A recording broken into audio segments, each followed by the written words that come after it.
Okay, welcome Terry. Thanks for coming. And do you want to just start off by sharing why you're running for re-election? Sure. I've been on the city council since February of 2010. I'm currently your mayor pro tem, and I'm really pleased to be seeking re-election. Reason is, I think that this has been a very difficult year, and I think that going forward, we know that we will continue to face some major challenges and even crises. I think that experienced, steady leadership is required in the city. Candidly, I do this at a cost to myself, my family, and my career. So this kind of service is what I am doing because I care about the city and I care about our progressive coalitions. So I am seeking re-election to continue the work that I've been doing. I'm endorsed by Sheila Kuehl, Senator Ben Allen, Assemblymember Bloom, Tony Vasquez, Mayor Garcetti, Mayor McEwen, a number of our other council members and boards and commissioners, as well as organizational endorsements like the LA County Fed and Unite Here. Thank you. And I wanted to ask you about a comment you made in your questionnaire where you said that because of activist residents, bludgeoning staff, it seems better to proceed cautiously and risk nothing rather than promote policies that may be occasionally controversial, but which are aimed at doing something for the common good. It's a really good and insightful perspective. I think there's a lot of truth there, but I'm wondering what you think about how we change that culture at City Hall, because obviously that's a big impediment that you described. It is, yeah, and I appreciate you picking up on that because I do think that the cultural challenge at City Hall with our staff is very substantial right now. We already had quite low morale as we started 2020. Then everybody went to work at home. A lot of uncertainty, a lot of fear from all of us, right? And the city staff was not immune to that. But for them, many of them had to come into work anyway. They were essential workers. They were facing risk to their family, but not all of them. So some were working at home, some are out in the field taking on COVID risk, and while we continue to have this work at home and split kind of element in how our staff is working, we are going to have a very hard time pulling the organization together as a culture and affecting cultural change on this specific issue, which is, how do we become leaders again? How do we take risks? How do we do more with less? Because we have a lot less. We've taken some massive cuts.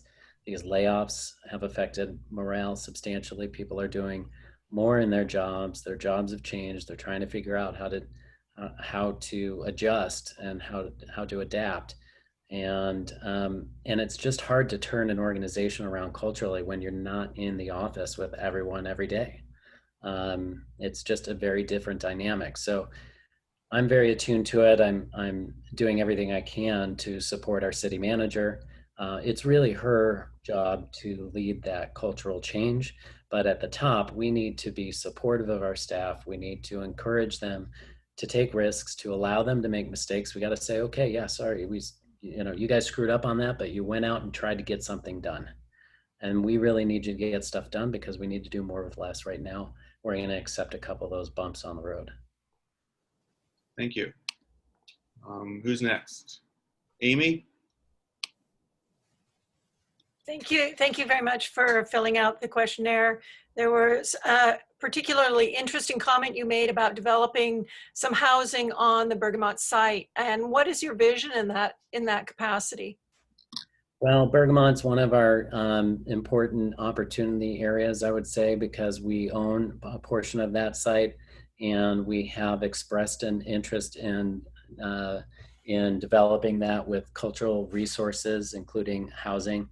We've talked about hotel, but we know housing is the real need in our city. We have an exclusive negotiating agreement with a development partner there now, and I think that small city portion is something that we ought to look at with a broader plan that includes some of the private properties around the city portion, as well as that 26th Street leg that is very underutilized and is a major opportunity, I think, for pedestrian amenities, including a protected bike lane. And that kind of work could connect the north-south parts of our community across that really busy Cloverfield Boulevard intersection that is really problematic for pedestrians and neighbors right now.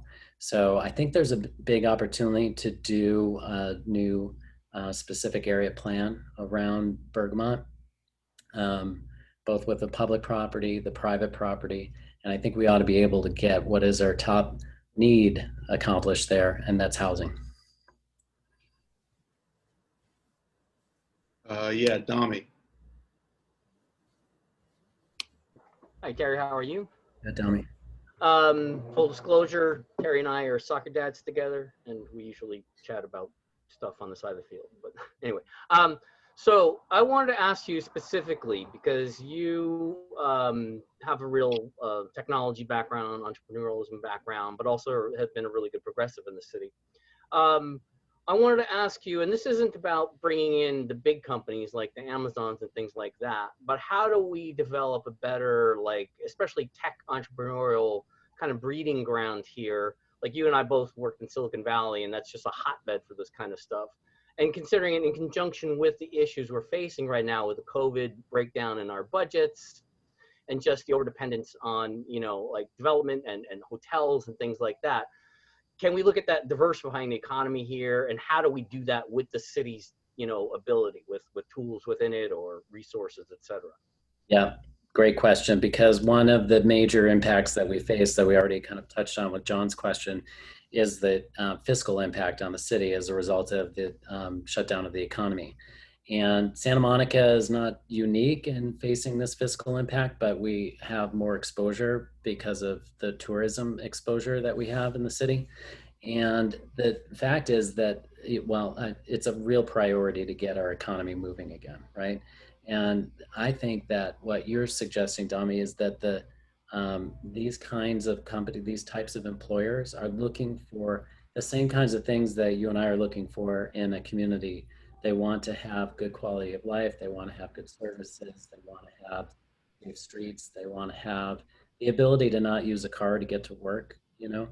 And so the things that we do to make for a better quality of life in our community, better neighborhoods, enriching programs, good public space, those kinds of things that are very well within the city's control are the kinds of things that attract those types of desirable employers and create a diverse economy. Specifically, do you see a spot like with, you know, knowing what city resources are, like, is there any land available, say, for like tech incubators or like a small company kind of, you know, startup space? You know, it's an interesting question. I hadn't explored startup space. We have a lot of funky office space already, right? And there's a real reduction in demand for office space. We have to see how COVID's going to shake out with the demands on office and commercial space, because it could be that we have substantial amounts of vacancies. And this might be one way to both address our economic recovery needs and address those vacancies that we kind of expect to occur, right? Notwithstanding that, I have had talks with like LA Clean Tech Incubator. They are doing some really interesting stuff downtown. And we talked about them picking up space at Santa Monica Airport. Yeah, okay, yeah, we should talk about that later. 'Cause, yeah, I work with them too, so yeah. That would be really cool. And of course, the airport is only, you know, some of those properties are only going to be available until 2028. So, so those leases are going to be undervalued. And it might be a really nice way for us to think about using it for some other kind of public purpose, like the one you're describing, right? Excellent, thank you. Yeah. Okay, Derek's next. I have two questions for you. Well, actually, two subjects. Do you support a ban on corporate and furnished housing? Yeah, we are working on that right now, and in fact, looking to define long-term rental housing as not including furnishings.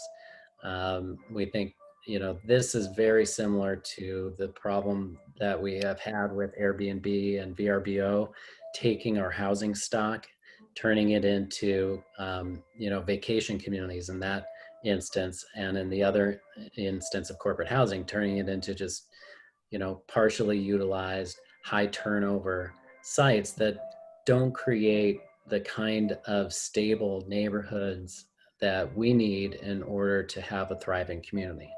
So I think it's really important that we address this issue and why we've agendized it.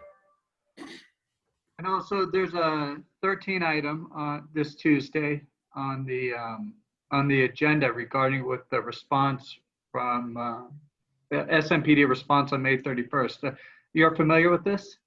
Yeah, I'm leading that with council members McCowan and Himmelrich. Oh, that's right. It's your idea. I forgot.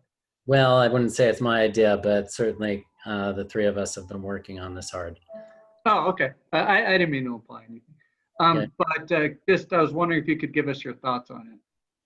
Well, yeah, look, there is, of course, a lot of pressure to reform our police department. There are a lot of questions about what happened on May 31st. And the questions are flying from different sides. People want to know, why was there tear gas? Why were there rubber bullets? They also want to know, why were the police in the wrong position? Our business community is saying, do we have enough police? And a lot of our activist community is saying, we need less police. And what we need, that one thing that is clear, is we need the facts on the ground of what happened on May 31st. Everyone has just their own little slice of experience.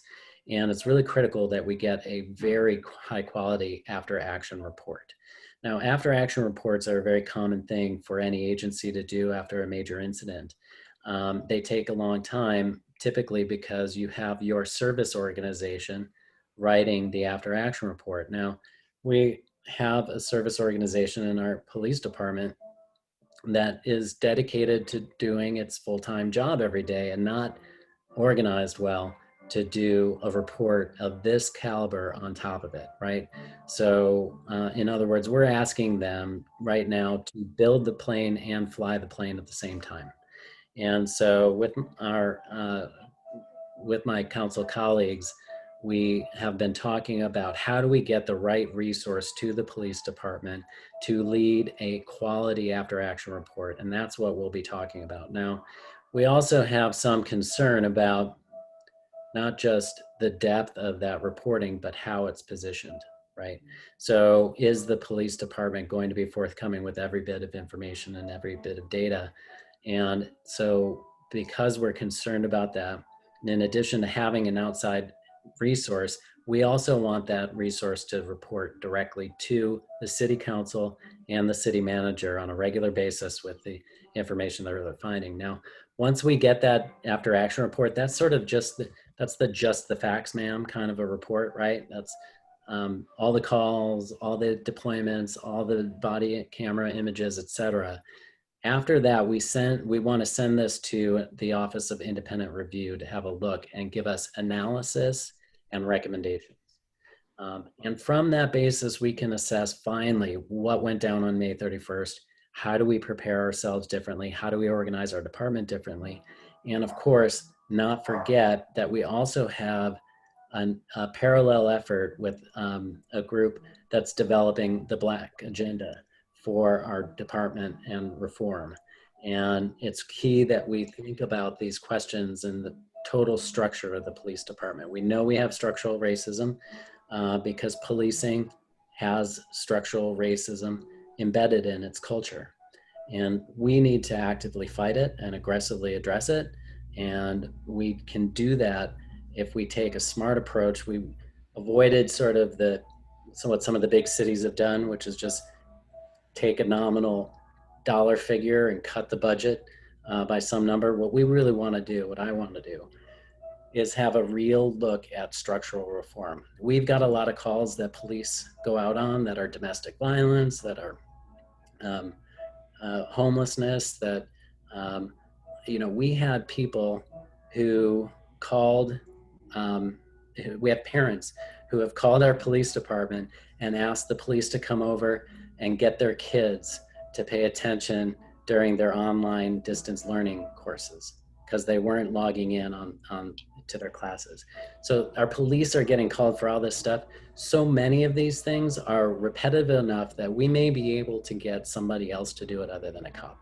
We may not need a lethally armed individual to go take a call from a parent who wants their kid to pay attention. I don't know that we should take those calls anyway, but in any case, we need to think about what is the right personnel, what is the right approach, how do we staff this stuff? And I want to think about that in a really comprehensive way and not be sort of top down with it. It's got to be a bottom up analysis.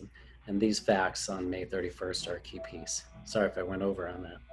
No, I appreciate, that's the longest answer I've gotten on that. So I actually appreciate the substantive insight. Thank you.